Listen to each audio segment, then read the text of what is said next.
Bueno, kaixo arratsaldeon eta ongi etorri ekitaldi honetara guztioi, hemen Donostiako Miramar Jauregian. Hola, buenas tardes, bienvenidas y bienvenidos a este evento organizado por Donostia Sustainability Forum, aquí de la Universidad del País Vasco, aquí en el Palacio de Miramar, en Donostia, en San Sebastián.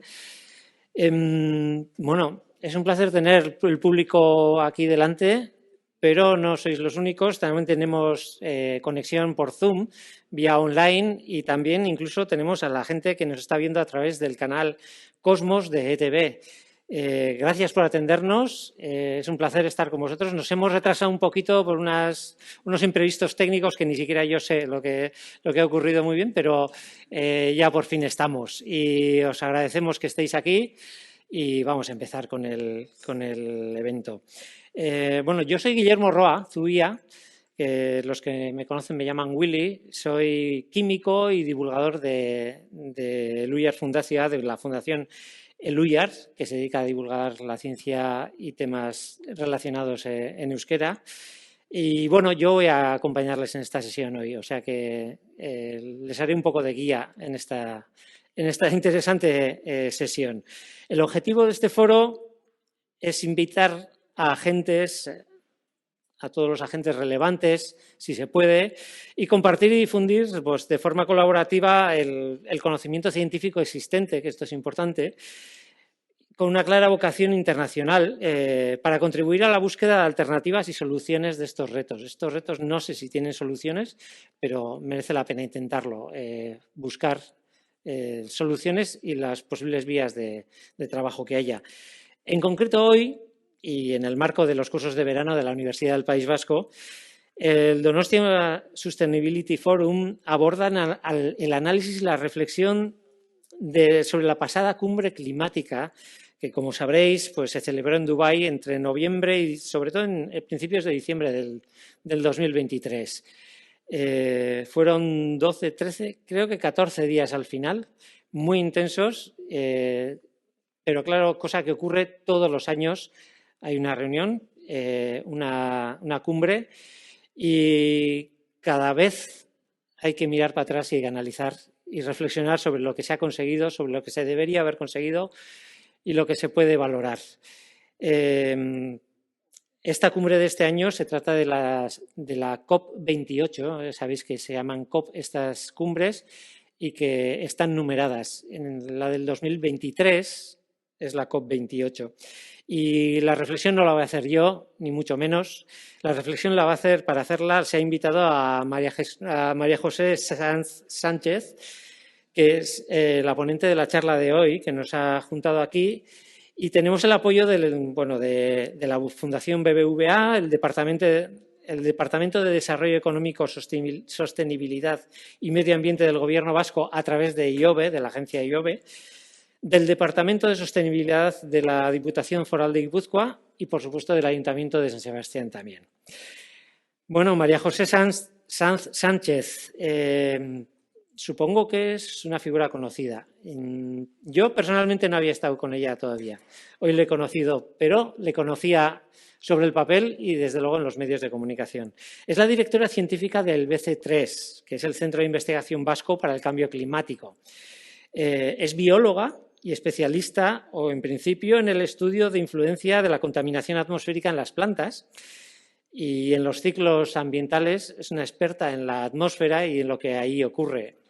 Pero esta solo es una visión muy parcial de lo que es María José Sanz, porque esta es lo que se refiere a la parte más científica del cambio climático.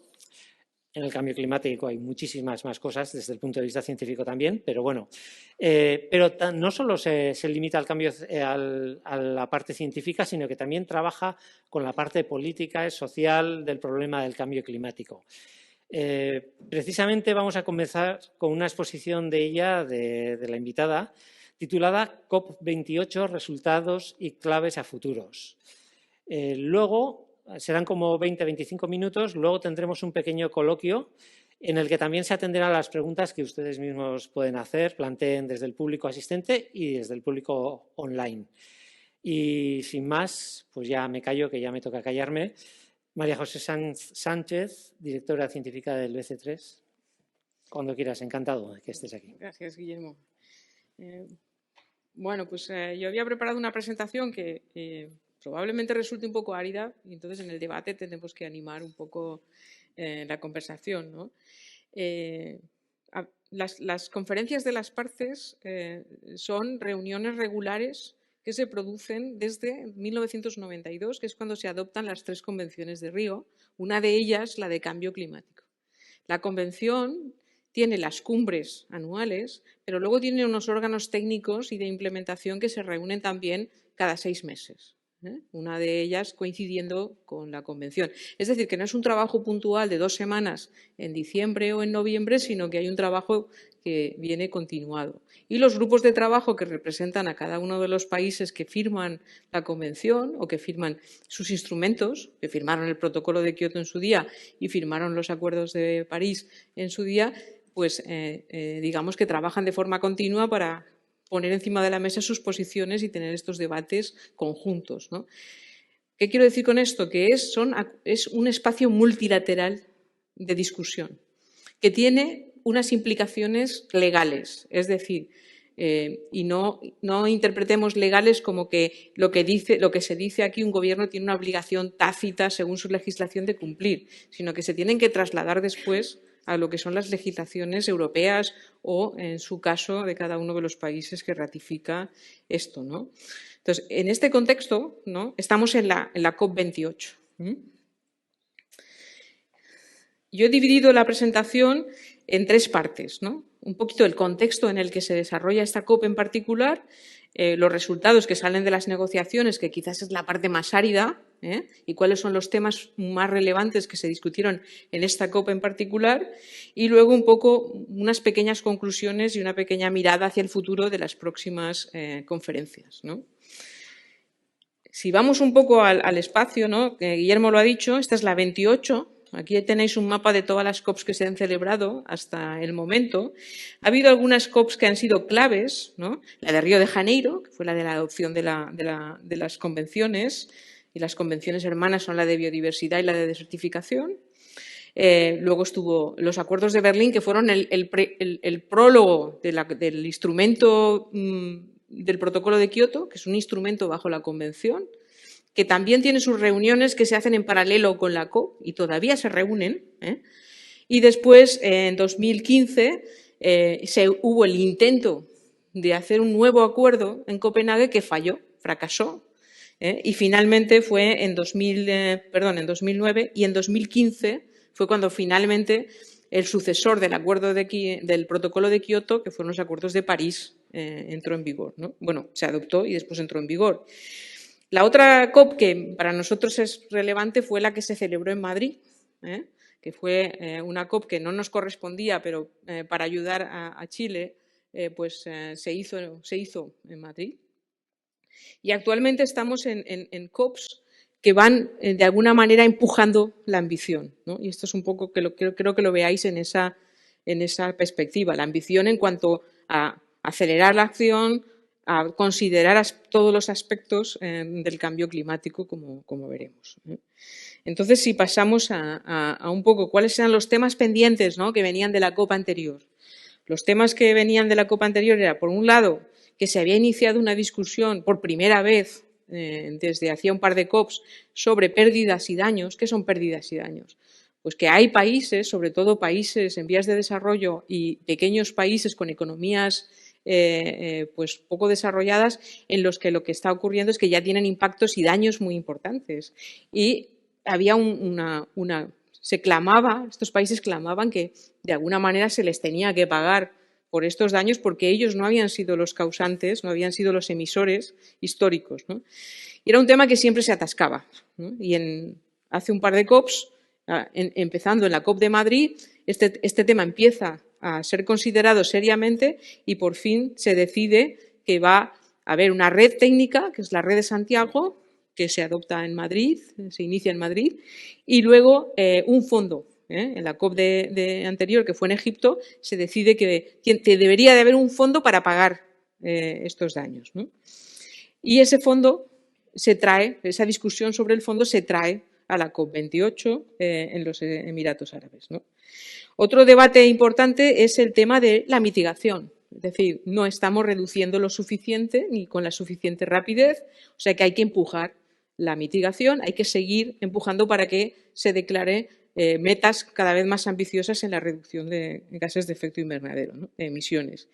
Por otro lado, tenemos el tema de los debates relacionados con cómo se va a financiar todo esto, es decir, qué financiación y de dónde va a salir y cómo se va a hacer, ¿no? Y por último, bueno, pues tenemos el tema de el elefante en la habitación, ¿no? Que es qué hacemos con los combustibles fósiles, ¿no? O sea, ya definitivamente decidimos que no vamos a utilizarlos o no lo decidimos ahora y ese siempre es como el tema subyacente, ¿no? Y por último, un tema que ha surgido recientemente que es si vamos a transicionar, o sea, si vamos a cambiar nuestra economía, lo deberíamos de hacer de forma justa, es decir, que no tenga un efecto distributivo en aquellos que tienen menos capacidad, ¿no? O en aquellos que tienen menos capacidad económica o que están más desfavorecidos en la sociedad. Entonces se introduce hace relativamente poco tiempo el concepto de transición justa, que en algunos países europeos se ha venido ya desarrollando en los planes relacionados con la transición energética, por ejemplo, pues en nuestro país, ¿no? Todos estos temas vienen a la COP28, pero tenemos un contexto geopolítico global que nos va a condicionar también parte de las discusiones. Y yo lo resumo como en cuatro grandes temas. El aumento de la inflación, la crisis geopolítica relacionada con los conflictos armados, tanto en Ucrania como en el Medio Oriente, que se inicia poco antes de la COP, la crisis climática per se, en la que vemos que hay unos impactos ya muy importantes, y por último, la crisis energética que también viene derivada de los conflictos, sobre todo del conflicto en Ucrania. Entonces, esto es una situación geopolítica diferente a las de COPs anteriores que de alguna manera puede impactar. Y, por ejemplo, si cogemos la crisis energética, puede tomar dos direcciones. O no hacemos nada porque estamos tratando de preservar la seguridad energética con las energías que tenemos, o impulsamos la transición hacia energías renovables con una idea de autosuficiencia, ¿no? Entonces podían pasar las dos cosas y al final pues lo que suele pasar es una cosa intermedia, ¿no? Si ya vemos a ver que antes de la COP ocurren ciertas cosas a nivel internacional que también pueden influir, entre ellas las economías emergentes, Brasil, Sudáfrica, China, India y toda esta gente se reúnen en agosto y deciden ampliar el club de economías emergentes, y llaman a Argentina, a Egipto, a Etiopía, a Irán y a Arabia Saudita y a los propios Estados Árabes Unidos, que son los presidentes de la COP. Es decir, que el club de economías que están emergiendo como economías potentes se reúne para decidir cómo se van a posicionar en la COP. Por otro lado, los estados africanos se reúnen también para ver un poco cómo se posicionan. Y esto ocurre en septiembre. Y deciden que el impulso de las energías renovables es muy importante, pero basan un poco el tema en una tasa de carbono global y en el uso de mercados de carbono, ¿vale? En esa discusión emergen esos dos temas en el ámbito de lo que es el continente africano. Al mismo tiempo se reúne en India el G20, y el G20 decide también impulsar las renovables, llamando a que se triplique la capacidad de energía renovable, pero no tiene una postura muy, muy consolidada sobre qué hacemos con los combustibles fósiles, cómo declaramos qué va a pasar con los combustibles fósiles. Y luego, bueno, hay una pre-COP, siempre hay una pre-COP, 2 meses antes, en este caso se hizo en septiembre, en el que se empieza a hablar, o sea que las conversaciones no empiezan el primer día de la COP, han empezado con anterioridad. Y en ese interín, unos días o unas pocas semanas antes de que empiece la COP, está la cumbre de Estados Unidos y China.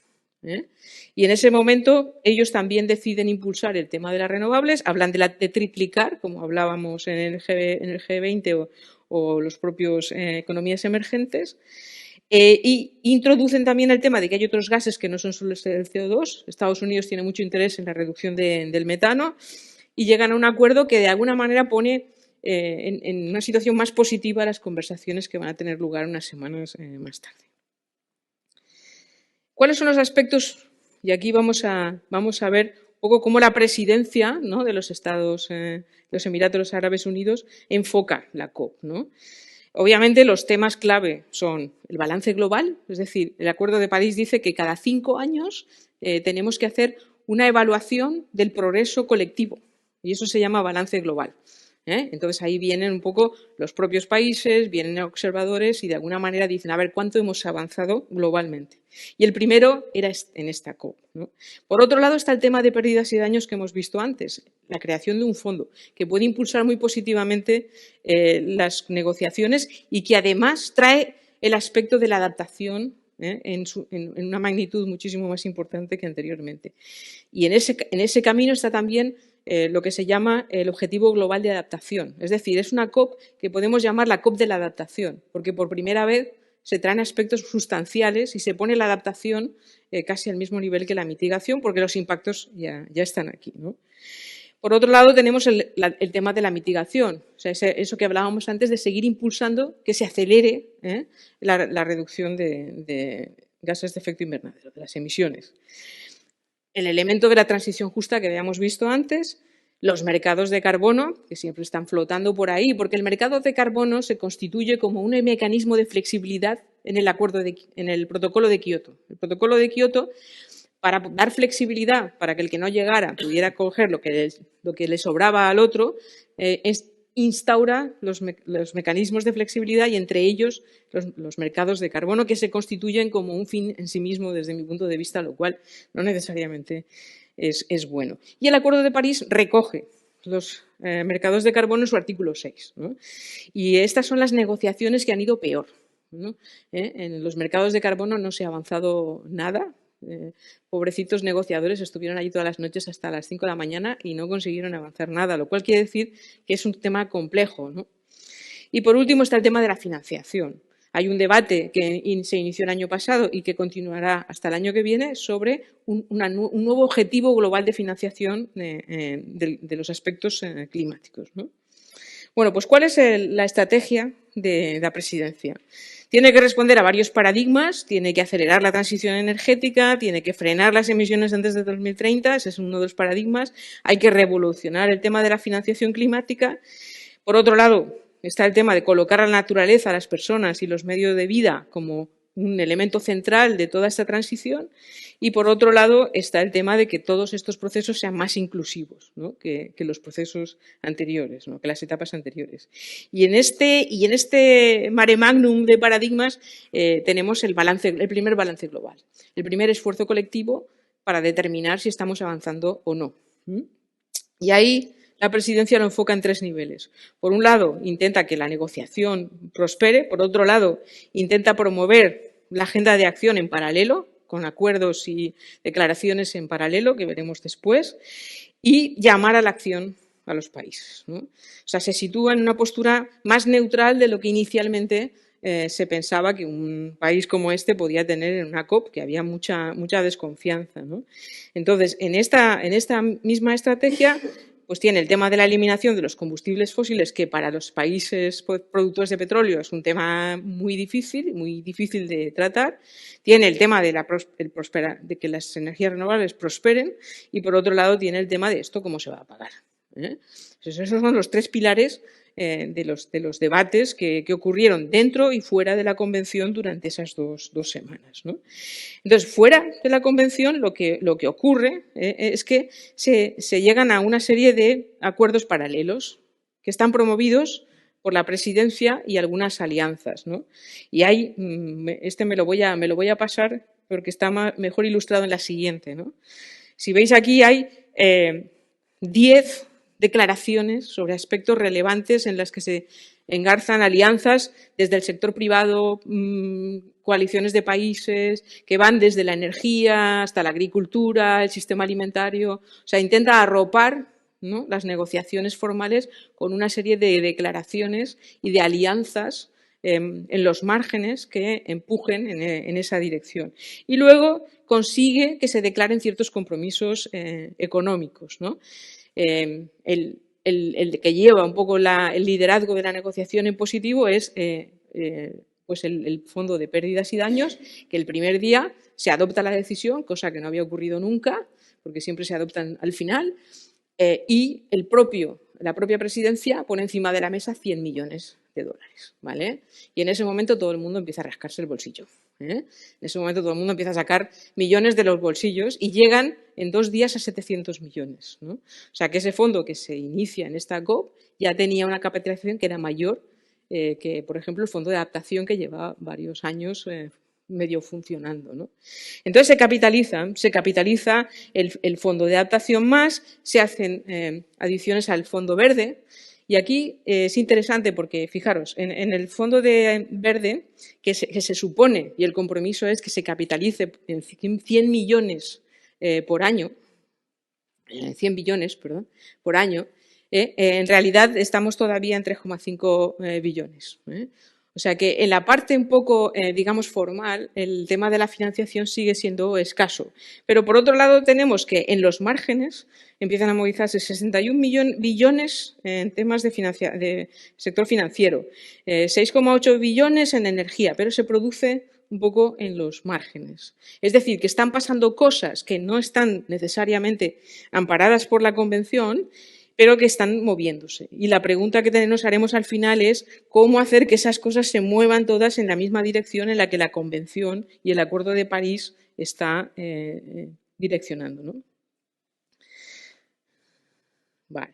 Entonces, en esta estrategia que tiene la presidencia también saca el talonario y dice, voy a poner un sitio en el que vamos a caber todos y en el que vamos a tener todo lo que necesitamos, ¿vale? Entonces, coge la Expo Mundial de 2020 de Emiratos Árabes de 4,4 kilómetros cuadrados y la convierte en el sitio más grande que había tenido una convención, nunca antes, ¿no? Se montan 225 pabellones por parte de los países, más de 70.000 participantes, lo cual es 2 veces la COP mayor que ha habido anteriormente, 20.000 delegados gubernamentales con 24.000 delegados en las delegaciones que no estaban inicialmente, lo que se llama Party Overflow, que son que se van añadiendo. En cambio, los observadores se quedan en 13.000. ¿Eso qué quiere decir? Pues 2 cosas. O que han tenido menos posibilidad de ir o que algunos de los observadores están en las delegaciones, ¿eh? Que también ocurrió en particular por parte del sector privado. Y luego la propia presidencia tiene una nueva categoría que son invitados por la presidencia y mete en su delegación 4.000. Para que os deis cuenta de la movida que montó este señor, ¿no? Las cosas fueron relativamente bien, era cómodo, se podía trabajar bien, pero era muy complicado asistir a los eventos, porque era tan grande que tenías que caminar media hora para llegar al siguiente evento si tenías que atender varios y estaban distribuidos por ahí. Veis que hay una zona verde y una zona azul. La zona azul es la zona donde se producen las negociaciones y la verde es donde hay actividades de eventos de diferentes constituencies, ONGs, empresas, etcétera, ¿no? Y en el azul están los pabellones de los países y la zona de negociación, ¿no? Esto para que os hagáis una idea de lo que significa esto, ¿no? Como siempre, y siendo un país como el que era, el elefante en la habitación era estos señores son petroleros, ¿no? Entonces, ¿cómo las petroleras van a influir en este proceso, en esta COP en concreto? Bueno, pues para que os hagáis una idea, no empezó muy bien, porque se filtraron notas inicialmente en las que se veían que la misma presidencia, el mismo presidente, iba a utilizar la COP para llegar a acuerdos con otros países de expansión de las explotaciones petroleras. Luego la OPEP, cuando vio que las cosas iban en el camino de decir que los combustibles fósiles habría que eliminarlos, lanzaron una nota a todos sus miembros diciendo que debían de rechazar eso y salió públicamente, ¿no? Y después, al final, vimos que había muchos petroleros por ahí, ¿no? Y no solo en las delegaciones de la Arabia Saudita y Emiratos Árabes, también en la delegación francesa, en la italiana, o sea, en delegaciones europeas. Es decir, esto se puede interpretar de 2 maneras. O que realmente estaban ahí para bloquear o que están realmente preocupados, ¿vale? Y que estén realmente preocupados es bueno, porque quiere decir que tarde o temprano no ven otra salida nada más que salir de ese negocio. Entonces, bueno, interpretarlo vosotros como queráis. Yo creo que estamos ahí a mitad de camino o empezando en la buena dirección, porque esta gente tiene que buscar otra forma de vivir, tiene que diversificar sus negocios. Y hasta que no lo consigan, obviamente no van a querer abandonar el negocio que les está dando el estado de bienestar que tienen ahora mismo, ¿no?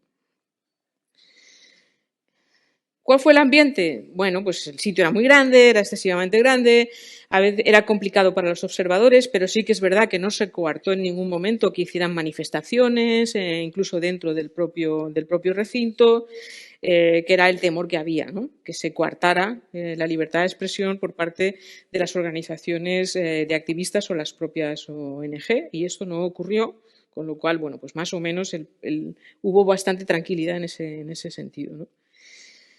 Si nos vamos a los resultados, que es lo que os comentaba, que va a ser un poco más duro, ¿no? Y voy a ir deprisa, pero luego si queréis preguntáis lo que queráis.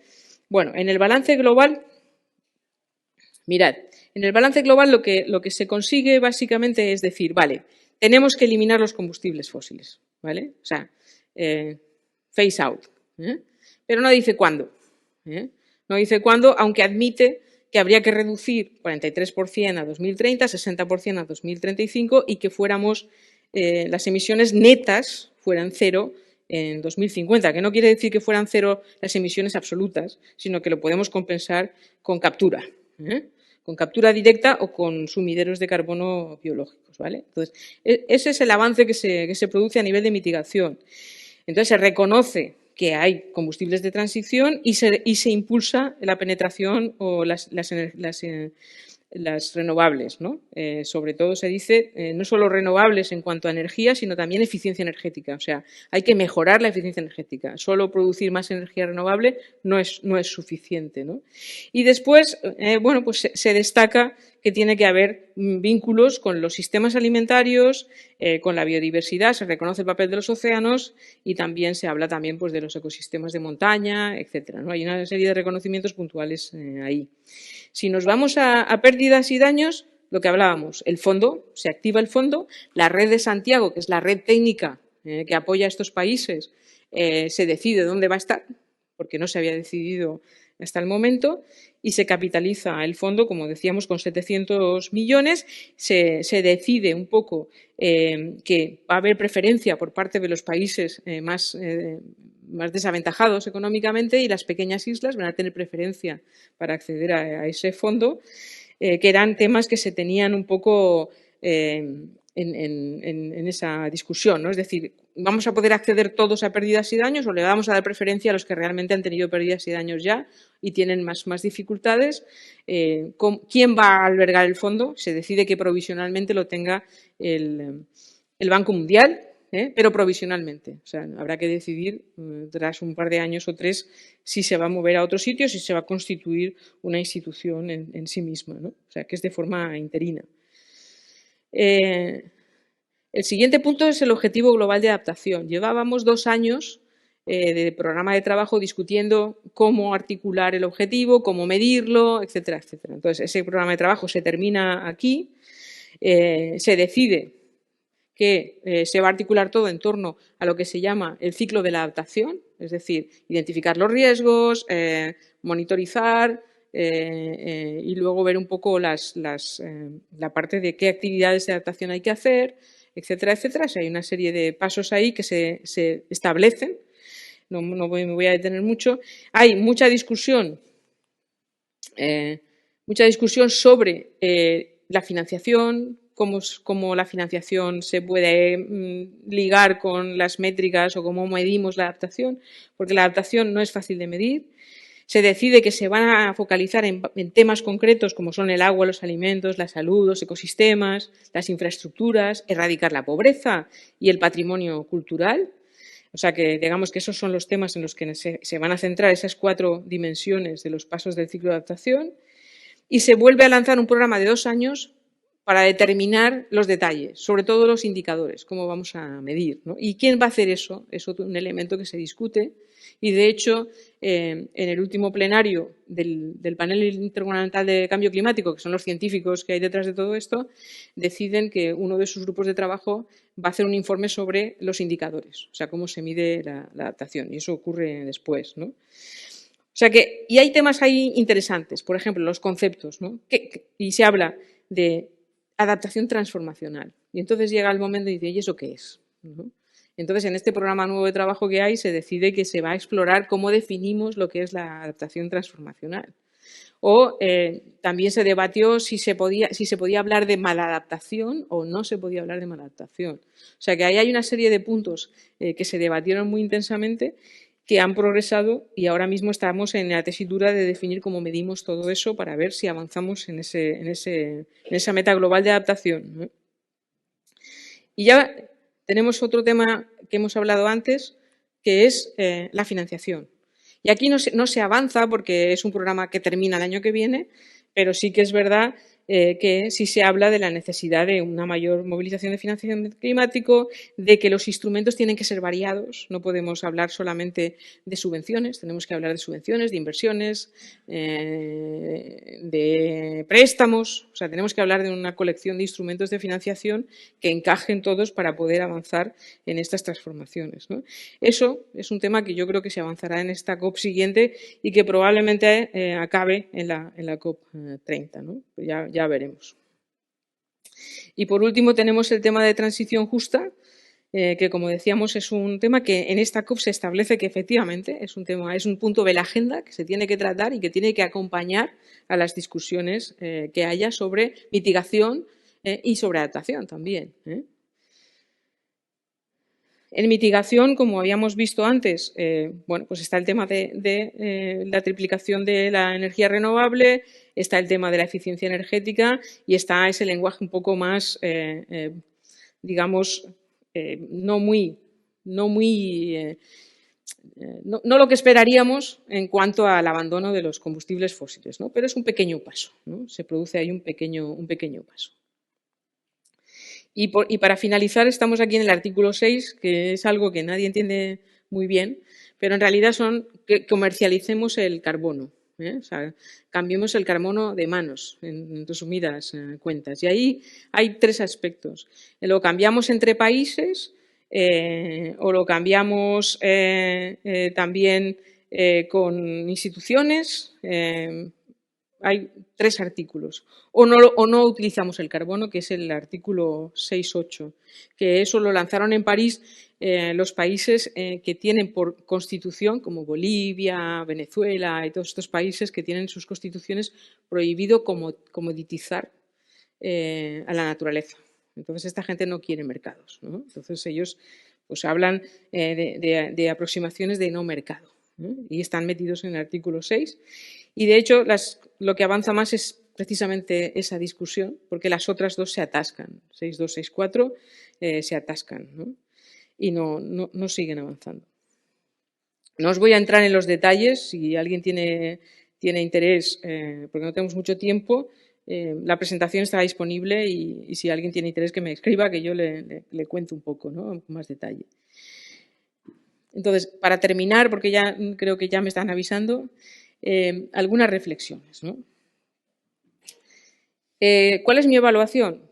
Pues el vaso está medio lleno, ¿no? Por decirlo de una manera sencilla, ¿no?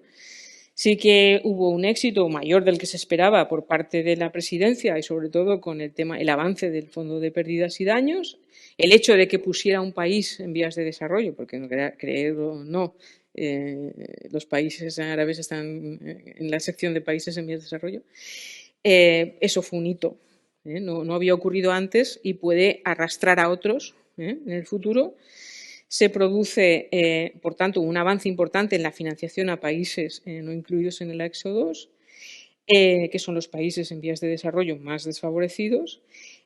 Luego, es verdad que el texto del balance global es igual de malo para todos, lo cual quiere decir que es igual de bueno para todos también. O sea, que no atiende a las necesidades de todos, pero de alguna manera hay un equilibrio entre lo que querían todos y no consiguieron. El lenguaje, hay un lenguaje que atiende más a la ciencia que en otros casos, porque siempre hay disputas sobre cómo citar a la ciencia en estas discusiones.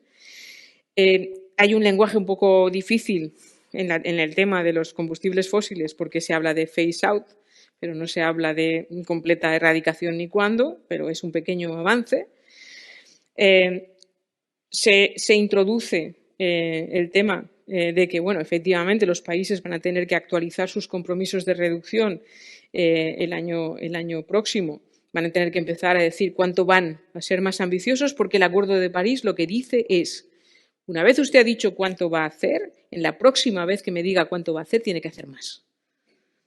No te dice cuánto, pero siempre tendrás que hacer más, no puedes ir hacia atrás. Entonces, esa discusión o ese trabajo está empezando ahora para el próximo ciclo de compromisos de cada uno de los países. Los mecanismos de mercado fueron las víctimas de esta COP, porque no se avanzó nada, sobre todo en el artículo 6.4 no se avanzó nada, pero sí es cierto que lo que pone de manifiesto es que el multilateralismo todavía funciona y es el único foro que tenemos para poder avanzar en estas discusiones de forma colectiva, ¿no? Entonces, bueno, pues para mí el vaso está medio lleno y confío en que se siga llenando. En cuanto al futuro, bueno, pues estamos en la COP28, estamos en la COP28, estamos en 2023, el próximo balance global será en 2028, o sea que tenemos 5 años para poder seguir trabajando y viendo cómo avanzamos colectivamente, y en 2025 los países dirán cuánto más de ambición van a adoptar para los próximos 5 años, ¿no? Entonces, esta es un poco la línea temporal yendo hacia el compromiso que parecen compartir todos, que es que en 2050 las emisiones netas sean cero. Y las próximas COPs que tenemos, bueno, pues son la próxima COP será en Azerbaiyán, que también es un país petrolero. A ver, nos esperan grandes avances, pero probablemente sí que se avance bastante el diálogo sobre los mecanismos financieros. Yo creo que las expectativas están más puestas en la COP30, que será en Brasil, sobre todo porque Brasil expresó muy claramente que querían tener cosas que adoptar en esa COP, sustantivas. Estamos hablando de sistemas alimentarios y agricultura, estamos hablando de bosques, pero también estamos hablando de energía. En la COP31 será en Australia, en 2026. Después, la siguiente COP será una COP en África, que probablemente se centre mucho en la adaptación, porque es la demanda que tienen los países africanos. Y el segundo stocktake pues será en India, que también será muy interesante porque India es una de las economías emergentes más potentes, ¿no? Y ya para terminar, ¿no? Pues decir que bueno, las transiciones han comenzado en todos los países, eso es indudable. La descarbonización de la economía 2050 es factible, pues eso habrá que verlo, habrá que ver cómo avanzamos, pero es sin duda una oportunidad. Yo creo que lo tenemos que ver en clave de oportunidad. El poder hacer esta transición hacia una economía descarbonizada nos va a dar la capacidad de situarnos en las nuevas tecnologías, en los nuevos aspectos económicos y potenciar nuestra economía en Europa, porque Europa ahora mismo está posicionada en una situación que no somos los líderes mundiales, vaya, por decirlo de alguna manera, ¿no? Pero obviamente tenemos que poner el pie en el acelerador. Si no ponemos el pie en el acelerador, ese es el objetivo del Pacto Verde, era el objetivo que tenía la Comisión con el Pacto Verde, poner ese pie en el acelerador. Desgraciadamente, la situación geopolítica nos ha desacelerado un poco, pero hay que seguir acelerando, ¿no? Y ya para terminar, yo creo que el mejor representante de este mensaje es el propio secretario de Naciones Unidas, que ha sido muy, muy activo en la COP.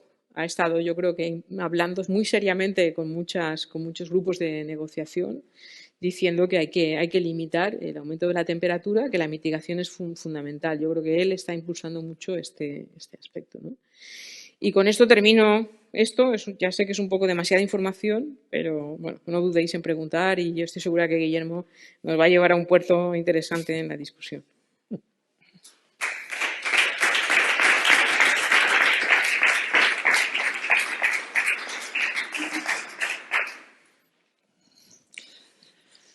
Pues muchas gracias, María José. Vamos a empezar ya la charla, a ver si hemos tardado un poquito en empezar y así que aceleremos, también pongamos el pie en el acelerador. Yo tengo un par de preguntas que quería hacer. La primera es para sacar un poco de esta cantidad de datos y tal. Te cuento una pequeña anécdota. Yo entrevisté a un científico norteamericano, Kerry Emanuel, que estudiaba cómo afectaba el cambio climático a los huracanes, etcétera, y predijo además que los huracanes iban a intensificar y se iban a ser más abundantes y tal, y parece que acertó, por desgracia. Y hablando con él, yo le pregunté sobre las COP, no me acuerdo qué año fue y entonces no recuerdo qué COP en concreto había ocurrido, y él me dijo que algo así como que las COP son muy necesarias, pero no me interesan mucho. A mí me interesa la parte científica. Me quedé un poco así, como extrañado y pensando, ya, pero son realmente importantes, ¿no? No sé, ¿qué me dirías ante esta anécdota? Yo te diría que cada uno tiene su papel. Y si él estaba estudiando cómo cambia el sistema climático, pues obviamente sus intereses están focalizados ahí, ¿no? Yo te puedo decir por qué yo me he interesado con estas partes de la COP. Yo soy bióloga, yo trabajaba en ecofisiología de líquenes. O sea, me interesa esto porque cuando realmente tú quieres ir y actuar, necesitas comprender, primero, cómo funcionan los procesos políticos y cómo funcionan este tipo de procesos. O sea, yo no puedo decir esto no funciona si no entiendo cómo funciona, ¿no? Entonces, bueno, pues empiezas por ahí, empiezas a tirar y te empiezas a interesar, ¿no? Y entonces acabas yendo a los procesos multilaterales y luego de vuelta vienes a cómo se hace en la realidad, ¿no? Que es en donde estamos nosotros ahora en BC3. Es decir, cómo podemos desde el conocimiento trasladar ese conocimiento para que la realidad, o sea, las decisiones que se toman en la realidad vayan en la dirección adecuada, ¿no? Y ahí he de decirte que sabemos tanto nosotros como científicos como los que realmente están haciendo el trabajo en las administraciones públicas, en las organizaciones, en las empresas, etcétera. O sea, no podemos, nosotros como científicos no somos capaces de prescribir la solución mágica, tenemos que construirla con ellos, ¿no?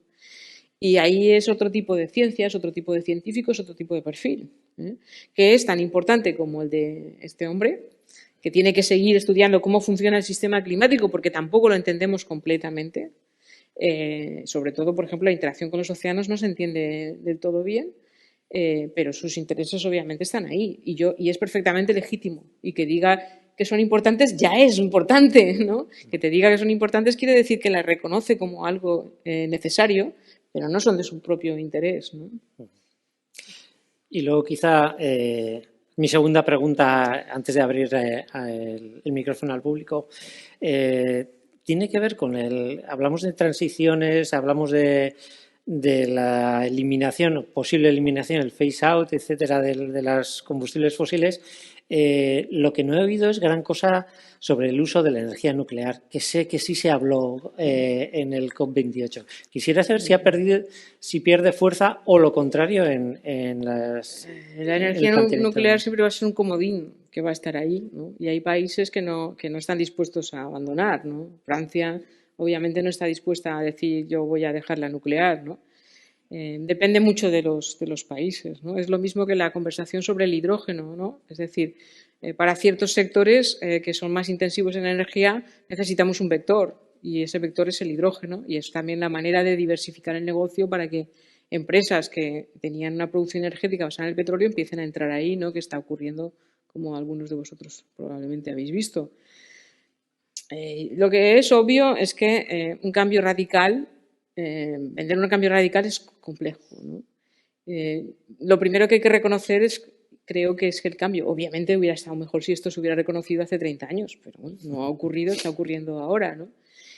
Yo creo que hay que estar expectantes a ver cómo estos grupos de presión que tienen sus ganancias basadas en la economía del petróleo están diversificando sus negocios. Yo creo que hay que poner ahí un poco la vista. Es decir, ¿qué está haciendo Arabia Saudita? ¿Qué están haciendo los Emiratos Árabes? ¿Cómo están cambiando de negocio, ¿no? Pero el petróleo no lo van a soltar hasta que no tengan claro que el otro negocio les está funcionando, ¿no? Entonces, obviamente hay que seguir presionando, hay que hacerles ver que tienen alternativas positivas y que tienen que ir hacia ahí, ¿no? Por eso se habla de emisiones netas y no se habla de emisiones absolutas, ¿no? Porque siempre se juega con esa idea de que podemos capturar el CO2 que hemos emitido, por ejemplo. Hay tecnologías de captura directa, ahora se está hablando mucho de esas metodologías. Se hablaba de captura y almacenamiento, ¿no? Eso, incluso Estados Unidos y China, para poder seguir utilizando el carbón, hablaban de captura y almacenamiento. Pero estas tecnologías todavía no están preparadas. O sea que, por ejemplo, a 2030 no van a ser tecnologías efectivas. A lo mejor a 2050, pues la parte residual de emisiones que no podamos reducir, pues la podemos recapturar. No lo sé, o sea, ya estoy especulando, ¿no? A mí lo que más me preocupa es el tema de que pensemos que los ecosistemas naturales nos van a hacer ese trabajo. Eso sí me preocupa, porque creo que esas expectativas no son reales. Es decir, y sobre todo porque los ecosistemas están mostrando que son muy vulnerables al cambio climático. Entonces, que yo diga voy a plantar 1 millón de árboles y me van a crecer tanto para 2030, señores, para muestra un botón lo que pasó aquí en Guipúzcoa, con el pino insigne, que en un par de veranos pues hubo que sacar un montón de parcelas porque había muerto 1 millón de árboles. Entonces, eso no está en las cuentas de la gente que hace estas estimaciones, ¿no? Eso sí me preocupa realmente. Por eso, a mí me parece que lo fundamental y el mensaje fundamental es que tenemos que incrementar la producción de energía limpia, pero también tenemos que reducir el consumo. Tenemos que ser mucho más eficientes, ¿no? Y creo que esos mensajes sí que están saliendo de la COP, ¿no? Sí, es un mensaje además que se repite, preguntes a quien preguntes, claro, y se repite en todas las situaciones. Pero si seguimos incrementando el consumo, va a ser cada vez más difícil. O sea que tenemos que mirar la eficiencia energética y la reducción en el consumo junto con esas nuevas tecnologías de energías limpias, ¿no? Y hay cosas que pueden ocurrir en el futuro que son preocupantes. Y os voy a poner un ejemplo. Brasil es un país que tiene un mix eléctrico muy limpio. Las emisiones de Brasil vienen de la deforestación, fundamentalmente, porque tiene mucha hidroeléctrica. Pero si el ciclo del agua en Latinoamérica, en el Amazonas, se va al traste, Brasil va a tener que tirar de otras energías. Y puede que decida tirar de petróleo, porque sí que tiene reservas de petróleo. O sea que ahí tenemos una serie de elementos que pueden ocurrir que están muy relacionados también con la vulnerabilidad y con cómo nos vamos a ir adaptando a estas cosas. Y para mí, por ejemplo, un mecanismo de adaptación también es reducir el consumo energético. No nos engañemos. O sea que para mí separar ese componente de adaptación y de mitigación cuando realmente estás en el terreno intentando ver cómo lo haces es muy difícil. Yo creo que se ha hecho también la ciencia lo ha hecho un poco artificialmente, y ahora estamos empezando a darnos cuenta de que hay que considerarlo de forma más integrada, ¿no? Si me permites, voy a pasar ya al turno de preguntas, porque se me están acumulando aquí en online, pero además también puede que haya preguntas. Sí, vamos a empezar con el público. Igual alternaré entre el público aquí presente y las preguntas que me llegan online. Por favor, sí. Hola, buenas tardes. Has mencionado varias veces phase out y también en la prensa antes y durante la COP se ha hablado mucho de ese concepto y parecía que por un lado había muchos países que querían la palabra phase out en la declaración final y los países del OPEP que estaban en contra de eso. Y como para acercar posturas, al final se llegó a un compromiso que era transition away en vez de phase out. ¿Cuál es el valor real, cuál es la matiz entre esas dos? ¿Por qué esa palabra era aceptable para los países del OPEP y que hemos cedido los que hemos querido poner phase out? Bueno, pues el matiz es un matiz, es decir, phase out significa fuera. Transition away no decimos cuándo, ¿vale? O sea, no estamos poniendo una fecha concreta, ¿no? Y ese fue un poco el compromiso al que se llegó. Obviamente, en las siguientes iteraciones, las declaraciones, o sea, las decisiones, digamos, de cobertura van en esa dirección de intentar empujar cada vez más, ¿no? Esta era importante porque era del balance global, ¿eh? El siguiente balance global será en 2028. pero el programa de mitigación sigue y en la siguiente COP se va a intentar otra vez empujar en la decisión un lenguaje más duro.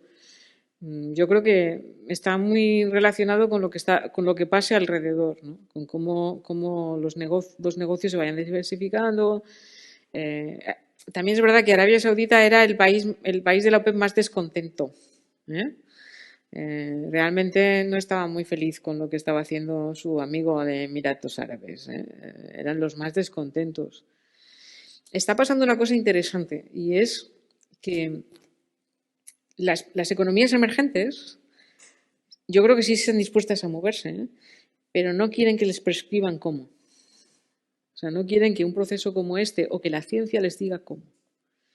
Y eso se ha visto posteriormente en el programa de trabajo del panel intergubernamental de cambio climático. O sea, ellos están dispuestos a moverse, pero quieren decidir ellos cómo hacerlo, porque yo creo que está en función de lo que hablábamos un poco antes, ¿no? De cómo van a diversificar.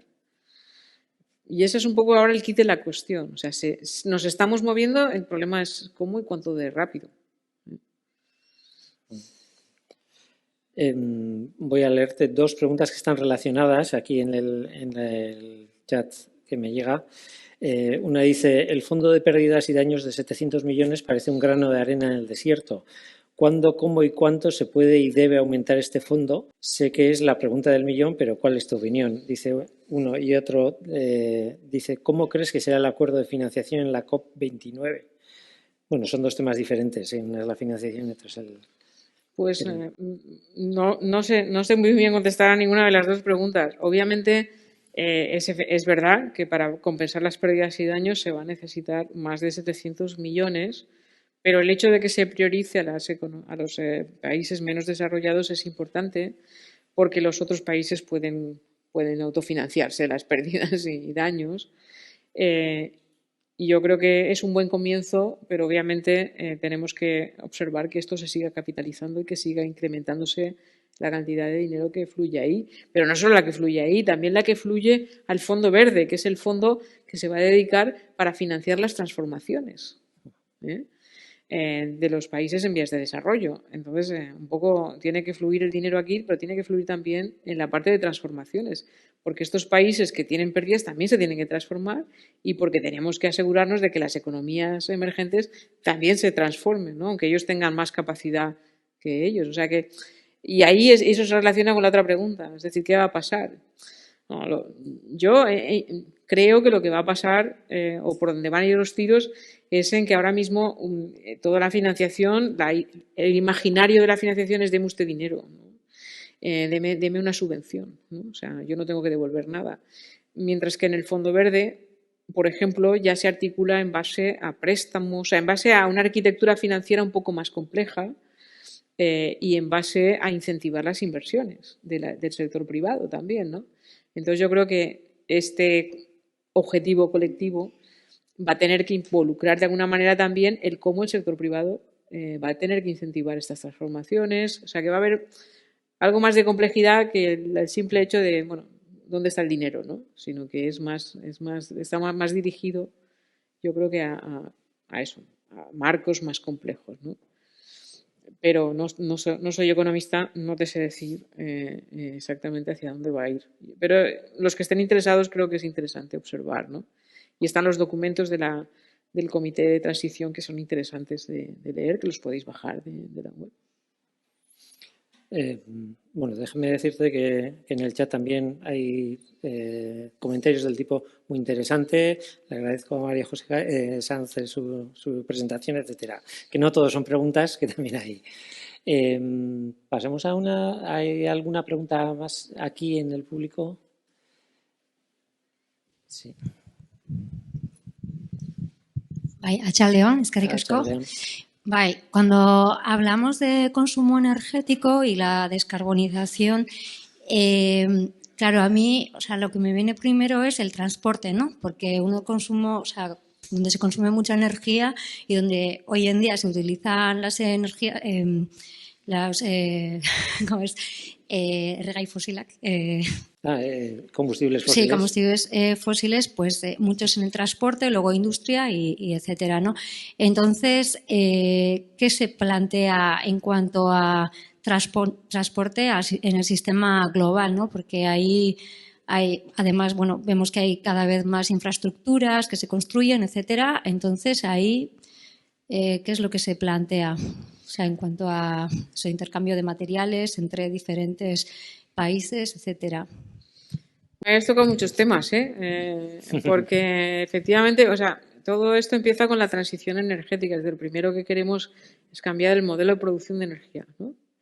Pero claro, hay sectores que son muy intensivos en energía y que con renovables solamente no pueden ahora mismo operar. Y por eso, por ejemplo, en sectores como el cemento, pues con renovables un horno a 6.000 grados no funciona. Entonces ellos necesitan y empiezan a considerar, por ejemplo, el hidrógeno como un vector, ¿no? Un vector que les permite esa intensidad energética. Pero claro, el hidrógeno hay que producirlo con energía renovable. Entonces, esa transición, pues ahí tienes los vectores.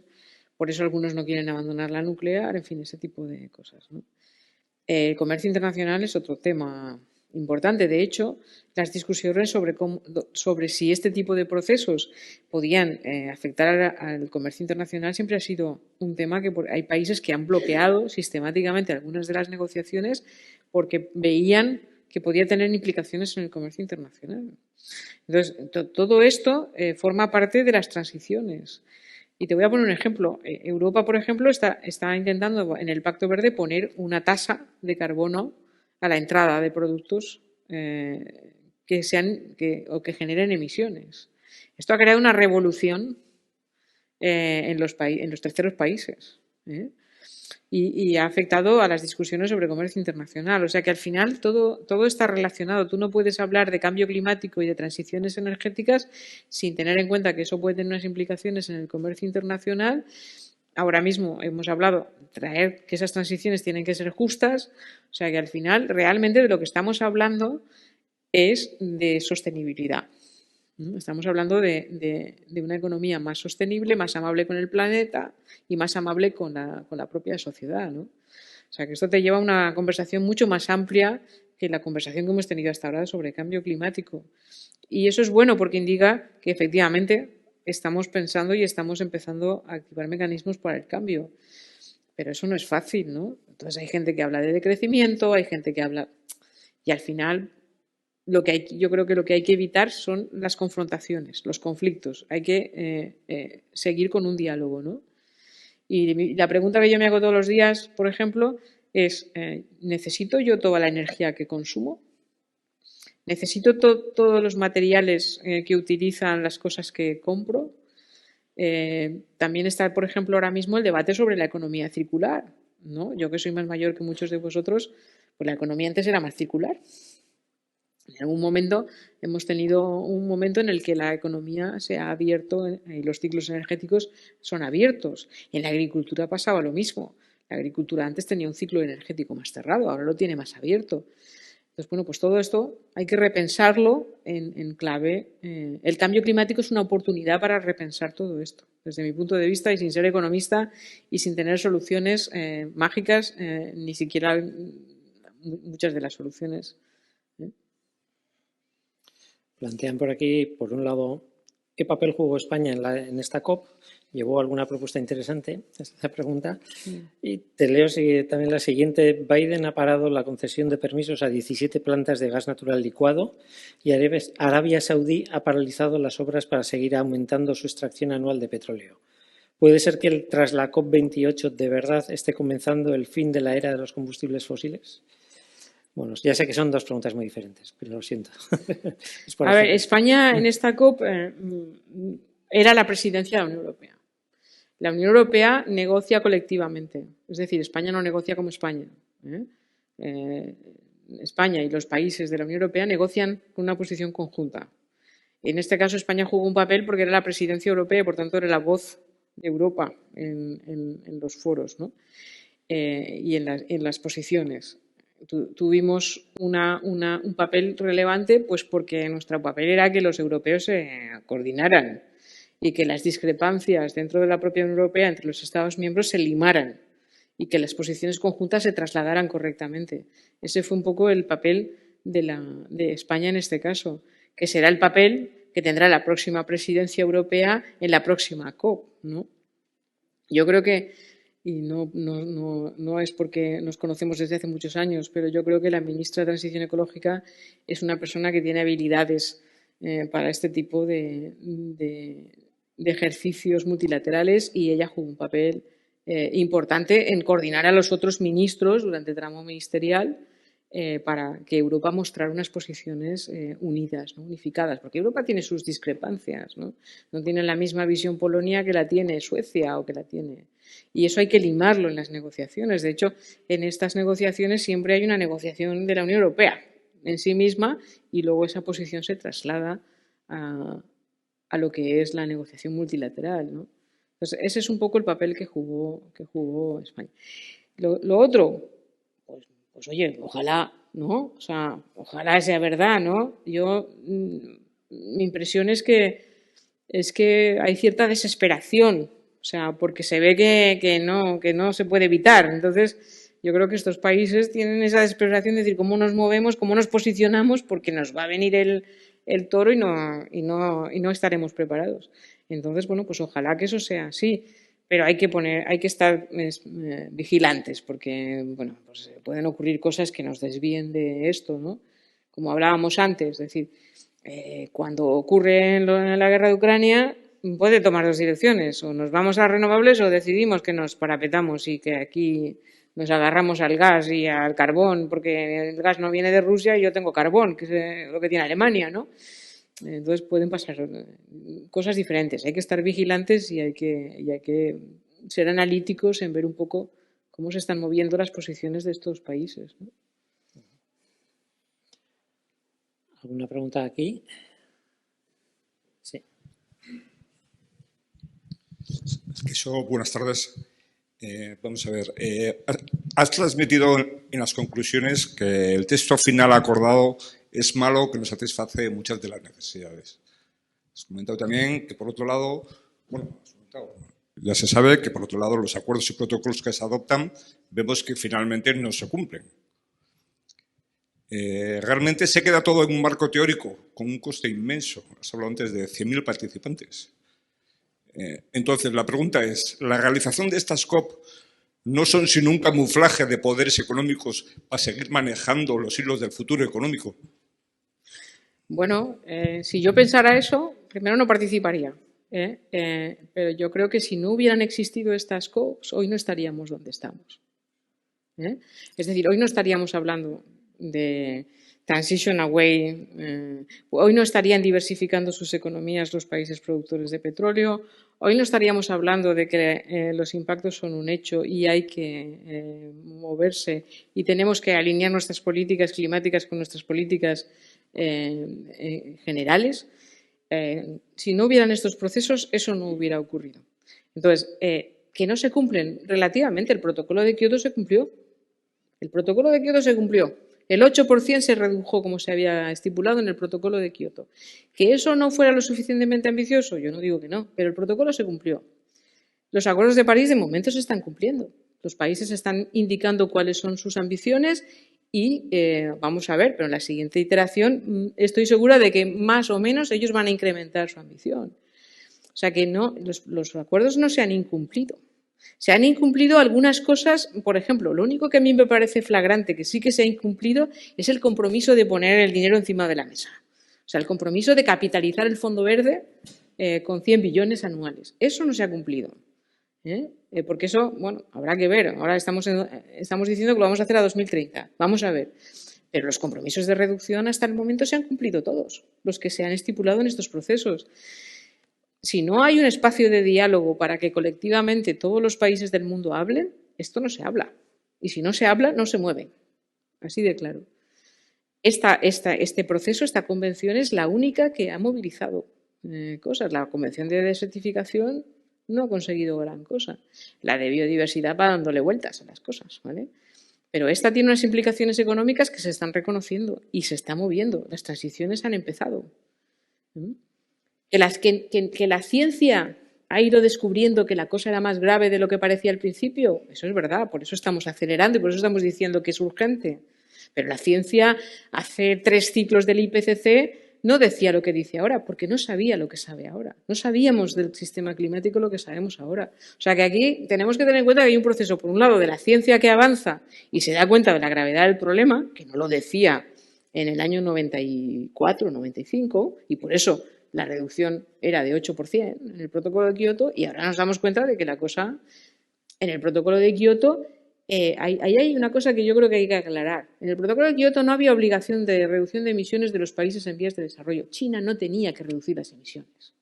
Los tenían que reducir los países desarrollados. Entonces, la economía china se desarrolló con los parámetros de las economías occidentales y incrementó sus emisiones. Pero no tenía ningún compromiso de reducir en el acuerdo multilateral. El Acuerdo de París, ¿qué hace? Cambia el paradigma. Dice, no, perdonen, pero ahora todos tienen que ustedes que reducir. Ahora, la gente cuando dice, es que el Acuerdo de París no tiene objetivos, perdona, no, sí tiene, porque es el cambio en el que se dice, no, aquí la responsabilidad es de todos. China también tiene que reducir, India tiene que reducir, no solamente Estados Unidos, Europa, no, todos tenemos que reducir. Y eso es un cambio y un punto de inflexión brutal. Ahora lo que tenemos que hacer es acelerar eso. Es acelerar y hacerlo en clave de oportunidad, en clave de que vamos a vivir mejor de lo que vivimos ahora, porque yo no creo que vivamos muy bien ahora, todo se ha dicho. Vamos todos acelerados, como pollos sin cabeza todo el día.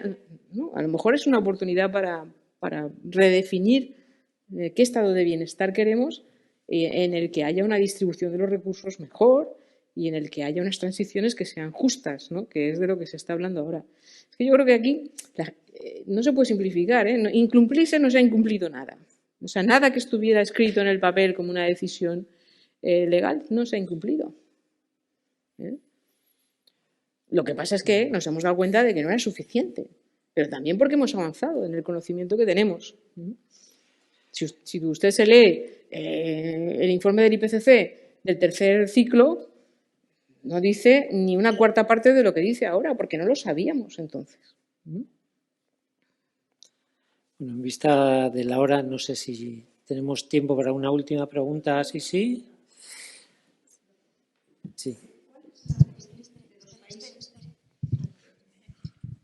¿Cuál es la actitud de los países, digamos, pobres y ricos, entre comillas, frente a aquellos que están en vías de desarrollo, que de alguna forma están con el modelo económico que se ha tenido en los países desarrollados, y cuál es la actitud de ayuda? Porque, una vez más, se podría dejar otra vez fuera a estas personas, ¿no? A estos países en vías de desarrollo. ¿Cuál es la actitud general a la hora de poner recursos económicos o de ayudas de los países ricos? A ver, los países, cada uno quiere defender lo suyo, ¿no? Pues obvio, quiere proteger a su propia población y su propia economía. La reacción siempre es que si solo se pide dinero, la reacción es de parálisis, ¿no? O sea, no te doy dinero, pero yo creo que la conversación está avanzando más en decir no solamente es dinero, es como transicionar, es como generar nuevas oportunidades colectivamente de un país a otro, etcétera. Entonces, si la conversación va por esos derroteros, sí que hay interés, ¿no?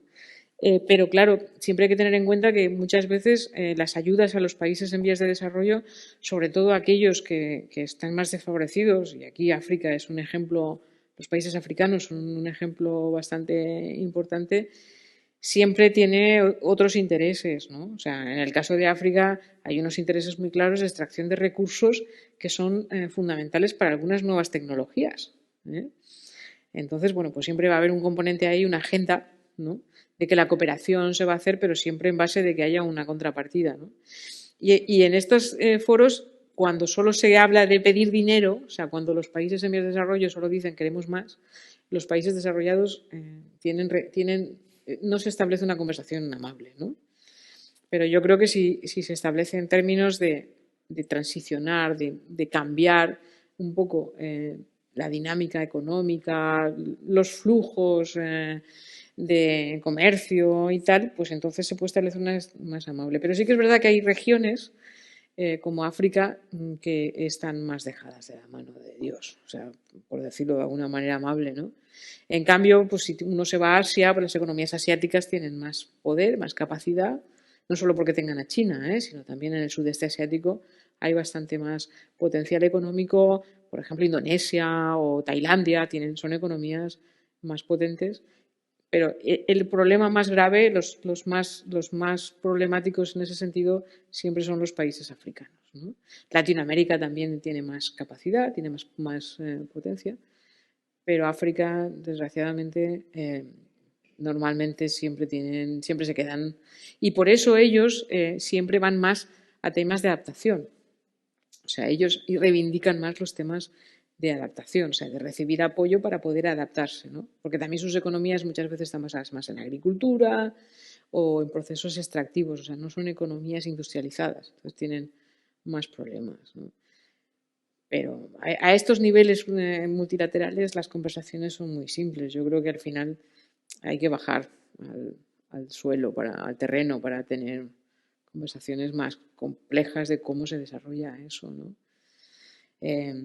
Y la cooperación, bueno, también tiene que evolucionar, porque tiene que ser una cooperación más en la que el cooperante de alguna manera entienda que con el que coopera pues no solo tiene que ser extractivo, sino que también tiene que ser tratar de igualar, ¿no? Eso sí que yo trabajo en África y la verdad es que es bastante duro, ver cómo se trabaja es duro, porque primero son países que necesitan un apoyo constante, necesitan que los flujos, por ejemplo, económicos, sigan un poco sus capacidades de absorción. O sea, yo no puedo llegar a África con 100 millones y pretender que un Estado africano como la República Centroafricana me va a absorber 100 millones en 3 años. Eso no ocurre. Tiene que haber un diseño específico para ver cómo ellos pueden absorber eso y quedarse las capacidades, ¿no? Porque a veces se crean capacidades que se van porque no tienen forma de sobrevivir ahí, ¿no? Entonces, eso es un tema muy, muy difícil y que yo creo que hay que atender, porque hay que repensar un poco la cooperación. Y quizá una última pregunta.